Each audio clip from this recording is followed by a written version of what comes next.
C അരുൺകുമാറാണ് താങ്കൾക്കെതിരെ മത്സരിക്കുന്നത്. താങ്കൾ പറഞ്ഞതുപോലെ ഓരോ തവണ താങ്കൾക്കെതിരെ CPI സ്ഥാനാർത്ഥി നിർത്തും, അടുത്ത തവണ ആ സ്ഥാനാർത്ഥി അപ്രത്യക്ഷനാവുന്നൊരു അവസ്ഥയുണ്ട്. അതായത് സൂര്യൻ്റെ അടുത്തേക്ക് ചെല്ലുമ്പോൾ കരിഞ്ഞു പോകുന്നത് പോലെ എന്ന് വേണമെങ്കിൽ പറയാം.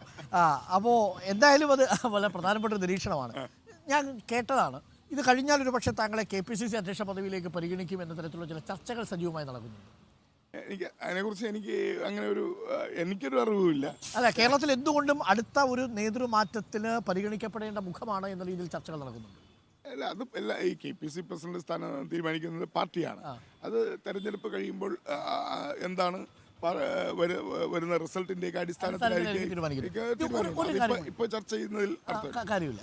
നമ്മൾ പത്മജയുടെ മാറ്റം വളരെ ചർച്ചാ വിഷയമാണ്. മണ്ഡലത്തിൽ പോകുന്ന സമയത്ത് അത് എപ്പോഴെങ്കിലും മനസ്സിൻ്റെ ഉള്ളിൽ ഒരു വിങ്ങലായിട്ട് നിൽക്കുന്നുണ്ട്. കാര്യം അങ്ങേക്കറിയാലോ, കുടുംബമായിട്ട് ഒരുപാട് ബന്ധമുണ്ടായിരുന്ന ആളാണ് ശ്രീ കുടിക്കുന്നിൽ. പത്മജ ചേച്ചി ഒരിക്കലും പാർട്ടി മാറാൻ പാടില്ലായിരുന്നു. അവർക്ക് എന്തെങ്കിലും പ്രശ്നങ്ങളോ അല്ലെങ്കിലും എന്തെങ്കിലും ബുദ്ധിമുട്ടുകളോ പാർട്ടി നേതൃത്വം അവർ പലവട്ടത്തും പറഞ്ഞിട്ടുണ്ട്. ഞാൻ KPCC വർക്കിംഗ് പ്രസിഡന്റ് പല സമയത്തും പറഞ്ഞിട്ടുണ്ട്, പാർട്ടിയിൽ വേണ്ട പരിഗണന ലഭിക്കുന്നില്ല എന്നൊക്കെ പറഞ്ഞിട്ടുണ്ട്. മാറും എന്നുള്ള കാര്യം അറിയാം. മാറുമെന്ന് ഒരു സൂചനയും കിട്ടിയില്ല. അങ്ങനെ മാറുമെന്ന് വിശ്വസിക്കാനും കഴിയില്ല. കാരണം ലീഡർ K കരുണാകരൻ്റെ മകളാണ്, കോൺഗ്രസ് പാരമ്പര്യത്തിൽ വളർന്നു വന്നതാണ്. അച്ഛൻ്റെ എല്ലാ രാഷ്ട്രീയ നീക്കങ്ങളും അതിൽ നിന്ന് എല്ലാം കണ്ടും പഠിച്ചു വന്ന ഒരു നേതാവാണ് പത്മജ. അതുകൊണ്ട് തന്നെ പത്മജ ചേച്ചി അങ്ങനെ ഒരു തീരുമാനം എടുക്കുമെന്ന് ഒരിക്കലും കരുതിയില്ല. എല്ലാ നേതാക്കന്മാർക്കും അവരാഗ്രഹിക്കുന്ന എല്ലാം കിട്ടിയെന്ന് വരത്തില്ല. അത് ഈ പ്രചരണത്തിൽ അത് എപ്പോഴെങ്കിലും അതൊരു തടസ്സമാവുന്നുണ്ടോ? അങ്ങനെ ആത്മവീര്യം ചോർന്നു പോകുന്ന പോലെ അങ്ങനെ ഒരു തടസ്സമില്ല. കാരണം ഒരു ഭാഗത്ത് അനിൽ ആന്റണി അല്ലെങ്കിൽ പത്മജ. കോൺഗ്രസിനെ സംബന്ധിച്ച് കേരളത്തിലാണ് ഇതിനൊരു പുതുമ. നോർത്ത് ഇന്ത്യയിലോട്ട് പോയാൽ മന്ത്രിമാരുടെ മക്കളും മുഖ്യമന്ത്രിമാരുടെ മക്കളും എല്ലാം മാറിക്കൊണ്ടേയിരിക്കും, തിരിച്ചു വന്നുകൊണ്ടേയിരിക്കും. ഇത് കേരളത്തിലാണ് ഇതിന് വലിയൊരു ഹൈപ്പ് കിട്ടുന്നത്, ഈ മാറ്റങ്ങൾക്ക് ഒരു ഹൈപ്പ് കിട്ടുന്നത്. മറ്റേ നോർത്ത് ഇന്ത്യയിലോട്ട് ചെന്നാൽ ഇതൊരു വിഷയമേ അല്ല, അവിടെ ഒരു ചർച്ചയേ അല്ല. അത് അവിടെ സ്ഥിരം നടക്കുന്ന ഒരു പ്രോസസ്സാണ്. അതുകൊണ്ട് BJP ഇത്ര പേര് ഇപ്പോൾ ഞങ്ങളോട് ചേർന്നു, മുമ്പും ചേർന്നു. BRSന്റെ തെലങ്കാനയിൽ നിന്ന് മറ്റു പാർട്ടികളിൽ നിന്ന് 17ഓളം ആളുകൾ ഇന്നലെ ചേർന്നു. അതാ ഈ നോർത്ത് ഇന്ത്യയിൽ നടക്കുന്ന ഒരു പ്രതിഭാസമാണ്.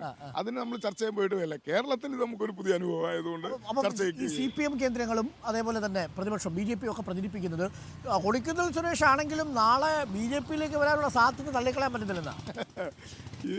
എന്നെ കുറിച്ച് അവരൊക്കെ അങ്ങനെ എന്നെ അണ്ടർസ്റ്റാൻഡ് ചെയ്യാൻ പറ്റില്ല. ഞാൻ KSU തുടങ്ങിയാണ്. ഞാൻ രാഷ്ട്രീയത്തിൽ ഇങ്ങനെയൊക്കെ ആകുമെന്ന് പ്രതീക്ഷിച്ച് വന്നതാളല്ല. ഞാൻ വളരെ താഴെത്തിട്ട് നിന്ന് പട്ടിണിയും ദാരിദ്ര്യവും അനുഭവിച്ചു വന്നയാളാണ്. അച്ഛൻ്റെ അമ്മയുടെ കർഷക തൊഴിലാളികളോടൊപ്പം വയലിൽ പോയി ഞാറ് നടുകയും കൊയ്ത്ത് നടത്തുകയും ചെയ്ത് വന്ന ആളാണ്. അതുകൊണ്ട് തന്നെ എനിക്ക് സ്ഥാനമാനങ്ങൾക്ക് ആർത്തിയില്ല, പണത്തോട് ആർത്തിയില്ല, ഒന്നുമില്ല. കാരണം ഞാൻ പട്ടിണി കിടന്ന് വളർന്ന ആളാണ്. അപ്പോൾ എനിക്ക് അങ്ങനെ വലിയൊരു കിട്ടാവുന്ന ഒരു വലിയ അഡ്വാൻറ്റേജ്, ഒരു വലിയ നേട്ടം സ്വന്തമാക്കിയിട്ടുണ്ട് പാർലമെന്റ് ഇത്രയും കാലം തന്നെ. ഇതെല്ലാം എൻ്റെ കഠിനാധ്വാനത്തിന്റെ ഫലമായിട്ടാണ്. ഞാനൊരു പൊളിറ്റിക്കൽ ബാക്ക്ഗ്രൗണ്ടുള്ള ഫാമിലിയിൽ നിന്ന് വന്നയാളല്ല, അല്ലെങ്കിൽ ഒരു സമ്പന്ന ഫാമിലിയിൽ നിന്ന് വന്നയാളല്ല. വിട്ട് പേടിപ്പിച്ചാലോ? ഒരു BD എനിക്ക് എന്തെങ്കിലും തന്നിട്ട് പോകും. ED പറയും, ഇയാള് 10-25 വർഷം 27 വർഷം MP ആയിരുന്നിട്ട് എന്ത് ഇങ്ങനെയാണോ?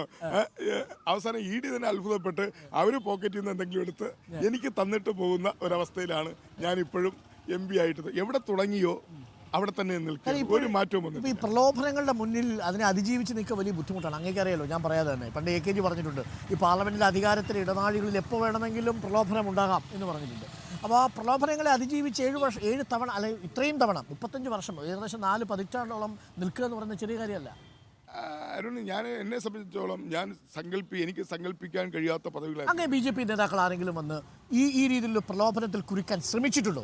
എൻ്റെ അടുത്ത് ഒരു BJP നേതാവ് പാർലമെന്റിൽ ലോക്സഭയ്ക്കകത്ത് ചീഫ് വിപ്പ് എന്ന നിലയിൽ ഞാൻ ഇപ്പോൾ പ്രവർത്തിച്ചുകൊണ്ടിരിക്കുന്നു.